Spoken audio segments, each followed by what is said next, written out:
Hey guys, welcome back to my channel. So आज हम start करने वाले हैं अरिहंत बुक पब्लिकेशन का फर्स्ट टॉपिक इंडियन हिस्ट्री का।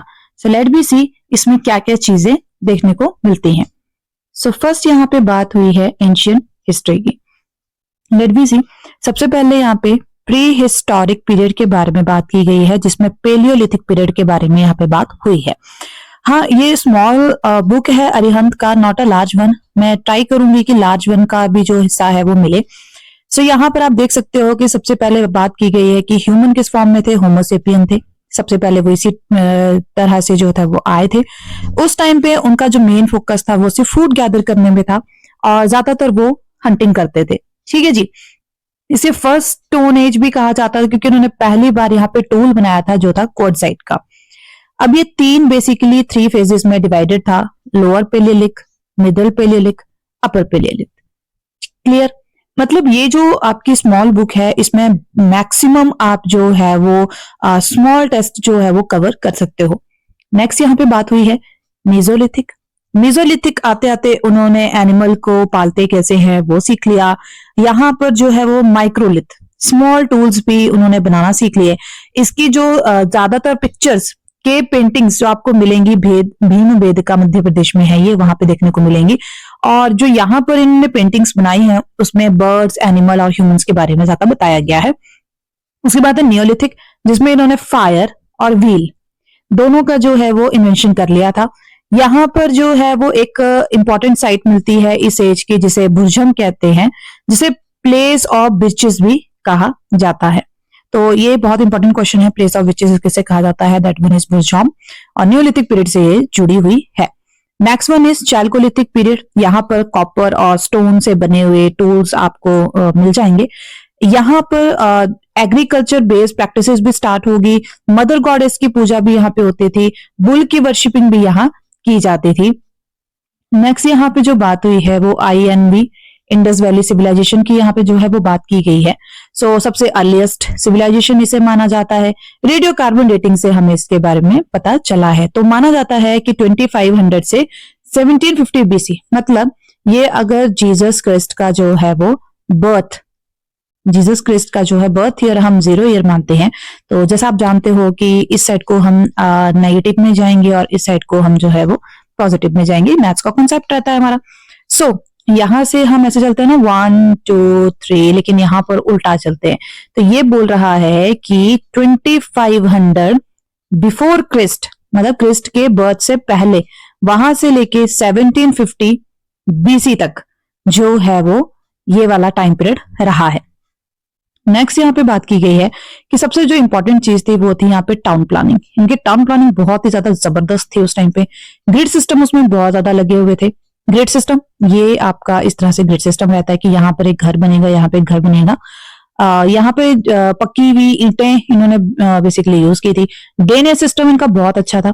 सिटाडेल्स इन्होंने बना रखे थे। सिटाडेल्स मतलब जहां पर इन्होंने ऑफिशियल बिल्डिंग्स को बनाया हुआ था। आयरन यहाँ पर जो है वो उतना ज्यादा यूज नहीं हुआ था। यहाँ पर एक मेजर आपको जो है मोहनजोदाड़ो का ग्रेट बाथ यहाँ पे देखने को मिलेगा। बेसिकली वो 3 स्टेप्स में है। तो यहाँ पर बोलते हैं बच्चों के लिए है, यहाँ पर महिलाओं के लिए है, और यहाँ पर जो भी अच्छे से स्विमिंग कर सकता था उसके लिए था। और जो मोहनजोदाड़ो में ग्रेट बाथ मिली है इसमें बेसिकली रिलीजियस बाथिंग जो है वो ज्यादा यूज की जाती थी। आगे यहाँ पे 6 ग्रेनरीज मिली हैं जो बेसिक मिली हैं हमें हड़प्पा सिविलाइजेशन के सिटाडेल्स में।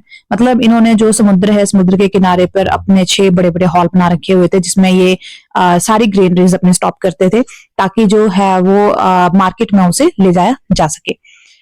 अगर टाउन प्लानिंग की बात करें तो देखो, इन्होंने जो सिटाडेल है, जो जगह है, उसको 2 पार्ट में बना रखा था। जो अपर पार्ट था और एक सिटाडेल जिसे कहते थे, दूसरा था लोअर पार्ट। हड़प्पन जो थे वो रूल करते थे मर्चेंट के ऊपर, पर उनके पास वेपन होते थे। इस चीज का कोई भी एविडेंस हमें नहीं मिलता है। इंडस पीपल जो है वो बीज बोते थे नवंबर्स में और अप्रैल के मंथ में काटते थे, क्योंकि उन्हें फ्लड का जो है वो डेंजर बहुत ज्यादा रहता था। और यहाँ पर आप देख सकते हो बेसिकली वो व्हीट, बार्ले, राई, पीस, सीशम, राइस, मस्टर्ड। ये बहुत इंपॉर्टेंट क्वेश्चन है, इसमें से सीधा पूछ लिया जाता है कि कौन सा नहीं है। क्लियर? तो व्हीट, बार्ले, राई, पीस, सीसम, राइस, मस्टर्ड, इंडस पीपल पहली बार कॉटन प्रोड्यूस करते हैं और इसे ग्रीक टर्म दिया जाता है सिंटॉन, सिंध से। तो आप यहाँ से भी रिलेट कर सकते हैं कि पहली बार उन्होंने कहां से किया था, दैट वन इन सिंध, और सबसे पहले इन्होंने प्रोड्यूस किया था कॉटन। ठीक है, व्हीट, बार्ले, राय, पीस, सीसम, राइस, मस्टर्ड और ये साथ में ये जानवर भी पालते थे, जिसमें इन्होंने ऑक्स रखे हुए थे, शीप्स थी, बफलो थी, गोट थी, पिग था, एलिफेंट था, डॉग था, कैट था, एस थे और कैमल्स थे। क्लियर। नेक्स्ट यहाँ पर जो है वो कुछ जनरल फैक्ट्स यहाँ पे हम लोग देख लेते हैं इनका कि क्या क्या था। सो यहाँ पर बोला गया है कि यहाँ पर वेल नाइट एक्सटर्नल्स और इंटरनल ट्रेड सिस्टम यहाँ पे बहुत बढ़िया था। दैट वन पार्टर, जितना चीज जो चीज जिसे ले रहे हो उतना चीज उसको वापस कर देना है। यहाँ पर सिविलाइजेशन में iron was not known to people. सबसे इंपॉर्टेंट चीज है कि अगर आप ऐसे बोले कि आयरन सबसे पहले आया था तो नहीं, सबसे पहले कॉपर की बात हुई थी यहाँ पे। और अगर आप देखें तो इन लोगों को भी अभी तक आयरन का पता नहीं था। ये वेट यूज करने के लिए मल्टीपल ऑफ 16 जो है वो यूज करते थे। ये अर्थ को फर्टिलिटी गॉडेस मानते थे। लिंगम, शिव और योनि की जो है ये पूजा करते थे। मतलब जैसे आज का जो हमारा भगवान भोलेनाथ का जो सिंबल है जिसकी सभी पूजा करते हैं as the shape of nuclear power plant, तो उस तरह का जो है वो लिंगम और योनि, जैसे आप जानते हो इसको कहते हैं lingam and this one is called yoni. तो यहाँ पर इनका अटैचमेंट किस तरह से रहता है वो सारी की सारी चीजें यहाँ पे बताई गई थी। यूनिकॉर्न जो है वो यहाँ पे वर्शिप किया जाता था। उसके साथ ये पीपल का पेड़, तो आप जानते हैं साइंटिफिकली कि पीपल का पेड़ जो है वो ऑक्सीजन देता है। बुल, तो उस टाइम पे जो है वो बुल का यूज बहुत ज्यादा किया जाता था। डव और पीजन, क्योंकि ये फसलों को खराब नहीं होने देते थे। स्टोन यूज किए जाते थे वर्शिपिंग के लिए, क्योंकि उस टाइम पे ऊपर एविडेंस आपको टेम्पल्स का कोई नहीं मिलेगा। आगे चलते हैं। Dead bodies, north south orientation में जो है वो डेड बॉडीज को रखा जाता था, जो आज के टाइम पे भी हम यूज करते हैं। सील्स आप देखेंगे तो पशुपति जो है वो डिपिक्ट किए जाते थे। तो पशुपति के साथ एलिफेंट हो गया, टाइगर हो गया, राइनोसोरस हो गया और बफलो और 2 डियर्स। क्या क्या है? एलिफेंट है, टाइगर है, राइनोसोरस है, बफलो है और साथ में 2 डियर्स हैं जो पशुपति के पैरों में दिखाए गए हैं। इंडस, ये लोग जो है वो घोस्ट और इविल फोर्सेस को भी बहुत ज्यादा मानते थे। फायर अल्टार्स, आग जाने वाली मशालें आपको लोथल और कालीबंगन में देखने को मिलेंगी ही मिलेंगी। आगे यहाँ पर ग्रेटेस्ट आर्टिशियन क्रिएशन भी जो है बताया गया है सील के ऊपर, जो स्टीलाइट की बनी होती थी। हड़प्पा स्क्रिप्ट में पिक्टोग्राफिक चीजें यहाँ पे बहुत ज्यादा चलती हैं। आगे यहाँ पे बात की गई है कि जो स्क्रिप्ट है वो आपको बुस्ट्रोफेरन, मतलब पहले अगर आप ऐसे लिख रहे हो फिर आप ऐसे लिखोगे, फिर आप ऐसे लिखोगे, फिर आप इस तरह से जो है वो बेबी ये चलते थे। नेक्स्ट यहाँ पे अगर ऑक्यूपेशन की बात की जाए तो ये लोग जो है वो basically spinning, weaving, boat making, gold smith, pottery और सील मेकिंग का काम बहुत ज्यादा करते थे। आर्यंस, रिकरेंट फ्लड्स हो गए, सोशल ब्रेक्स हो गया, हड़प्पन अर्थक्वेक, तो उस टाइम पे इनकी वजह से जो है वो इनका क्या हो गया, डिक्लाइन हो गया। बाउंड्रीज अगर आप देखें तो अगर इस तरह से मैं बाउंड्रीज बनाऊं तो नॉर्थ में जम्मू कश्मीर जिसका मांडू गांव पड़ता है, और अगर साउथ में देखें तो धीमाबाद, ईस्ट में आलमगीरपुर एंड वेस्ट में सुतकेंदूर कहते हैं इसे। ओके, कुछ जो है वो इंपॉर्टेंट मेजर साइट्स हैं इनकी, चलिए वो देख लेते हैं। सो हड़प्पा को जो है वो डिस्कवर किया था दयाराम साहनी ने रावी नदी के किनारे 1921-23 के बीच में जो है ये मिलती है। और अभी का जो पाकिस्तान का पंजाब है वहां पर इसे खोजा गया था। और यहाँ पर स्टोन, नटराज स्टोन डांसिंग बनाया गया है और सीमेंट्री 37 भी यहाँ पर जो है वो फाउंड किया गया है। मॉड ऑफ डेट, ये मोहनजोदाड़ो को भी बोला जाता था, इंडस नदी के किनारे मिले थे। आर.टी. बनर्जी ने इसको खोजा था 1922 में। यहाँ पर आपको ग्रेट बाथ भी देखने को मिलेगा, ग्रेनरीज भी यहाँ पर आपको देखने को मिलेगी, कॉलीगेट बिल्डिंग्स भी आपको देखने को मिलेंगे, असेंबली हॉल्स भी यहाँ पे देखने को मिलेंगे। एक डांसिंग गर्ल का फीचर भी यहाँ पे आया हुआ है। यहाँ पे पशुपति महादेव और प्रोटो शिवा सील्स भी आपको देखने को मिलेंगी। कॉटन वुवन्स भी यहाँ पे आपको देखने को मिलेगी। मतलब तो मोहन जोदाड़ो में मैक्सिमम आपको ग्रेट बाथ हो गया, असेंबली हॉल्स हो गए, बिल्डिंग्स हो गई, साथ में पशुपति सील्स भी यहाँ पे देखने को मिलेंगी, और साथ में वुवन कॉटन कैसे बनाया जाता है वो, और बेसिकली डांसिंग गर्ल। नटराज की मूर्ति आपको कहां पे मिल रही है, दैट वन इज हड़प्पा। अब चानोदारो सिंध पाकिस्तान में है ये। इसे एनजी मजूमदार ने सर्च किया था 1931 में और इंडस नदी के ही किनारे पर है। यहाँ पर आपको सिटाडेल्स आपको देखने को मिलेंगे।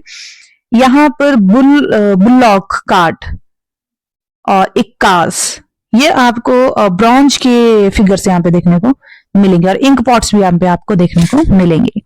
सो चामुदारों में आपको क्या क्या चीजें मिल गई हैं, तो सिटाडेल्स मिले, बुलॉक कार्ट, जैसे जो बैल के पीछे लगाया होता है ना खींचने के लिए, तो वो यहाँ पर आपको ब्रॉन्ज फिगरिंग में देखने को मिलेगा। लोथल में देखते क्या क्या मिलता है, एसआर राव 1954 में इनको सर्च किया था भोगवा रिवर के किनारे। तो इन्होंने बेसिकली जो टाउन है उसको 2 सिस्टम में काट रखा था, one is upper Citadel, lower Citadel. Upper Citadel में गवर्नमेंट ऑफिशियल्स बिल्डिंग रहते होंगे, लोअर सिटाडेल में जो है वो लोग रहते थे, और साथ में इन्होंने डॉकयार्ड्स भी बनाए थे। चावल की खेती के यहाँ पर ज्यादा जो है वो एविडेंसेस यहाँ पे देखने को मिलते हैं। कालीबंगम, यहाँ पे ब्लैक बैंगल्स, राजस्थान, बीबी लाल जी ने 1961 में इसे जो है वो सर्च किया था। घाघर नदी के किनारे खेत यहाँ पे जोते हुए बोला जाता है। Wooden furrow, 7 altars, bone of camels, 2 types of burial system यहाँ पे मिलते हैं, एक सर्कुलर और एक रेक्टेंगुलर। तो यहाँ पे ब्यूरियल सिस्टम ज्यादा जो है वो कालीबंगम में यूज किया जाता था। जली हुई चूड़ियां यहाँ पे मिली थी, तो यहाँ पे खेत जुते हुए आपको मिलेंगे, लकड़ी के फुरोज यहाँ पे देखने को मिलेंगे, फायर अल्टार्स देखने को मिलेंगे, तो वो सारा का सारा यहाँ पे मिल रहा है। Next one is Dholavira. Dholavira Luni नदी के किनारे पर कच्छ डिस्ट्रिक्ट गुजरात में जेपी जोशी जी ने इसे सर्च किया था। यूनिक वाटर मैनेजमेंट सिस्टम के लिए ये जाना जाता था। इसने क्या किया था, जो साइट है उसको 3 पार्ट्स में, एक लार्ज हड़प्पन इंस्क्रिप्शन में इसके बारे में बताया गया है, और एक यहाँ पे स्टेडियम भी इसने बनवाया हुआ था। ओके, आगे देखते हैं सुरकोटरा में क्या क्या है। तो जेपी जोशी जी ने इसे 1972 में किया था। इसे हॉर्स के एविडेंस मिले थे। अब यहाँ पर देखो ग्रेव्स हमें 2 तरह की मिली, कालीबंगम में सर्कुलर और रेक्टेंगुलर ग्रेव्स मिली, और धौलवीरा सुरकोटड़ा में हमें ओवल ग्रेव्स यहाँ पे देखने को मिलेंगी। पिट ब्यूरियल भी यहाँ पे आपको देखने को मिलेगा, एंड सिमिंगली पोर्ट सिटी भी यहाँ पे देखने को मिलेगी। तो यानी कि आपके पास 4 तरह के सिस्टम थे। अगर ओवल और रेक्टेंगल की बात की, दैट वन इज कालीबंगम, और ओवल और पार्ट ब्यूरियल की अगर बात की जाए, दैट वन इज सुरकोटड़ा में। बनवाली की अगर बात करें, सरस्वती नदी के किनारे मिलता है, आर एच बीस्ट ने इसको फाइंड आउट किया था। तो प्री हड़प्पन और हड़प्पन कल्चर के बारे में यहाँ पर बताया गया है। ड्रेनेज सिस्टम लैक्ड था यहाँ पे, लेकिन गुड क्वालिटी ऑफ बार्ले यहाँ पे बहुत अच्छी मिली है। Rakhigarhi largest Indus valley site है यहाँ पे। आगे यहाँ पर जो है वो वैदिक एरा की बात हो चुकी है, लेकिन मैं इसी के साथ वीडियो क्लोज करना चाहूंगी, क्योंकि यहाँ पर हमने प्री हिस्टोरिक और इंडस वैली सिविलाइजेशन को काफी हद तक हमने कवर कर लिया है। सो गाइस, अगर आपको वीडियो अच्छी लगी हो और कॉन्सेप्ट समझ आए हो तो लाइक शेयर सब्सक्राइब करना ना भूलें। इसी के साथ वीडियो क्लोज करते हैं। Thank you so much, have a great day.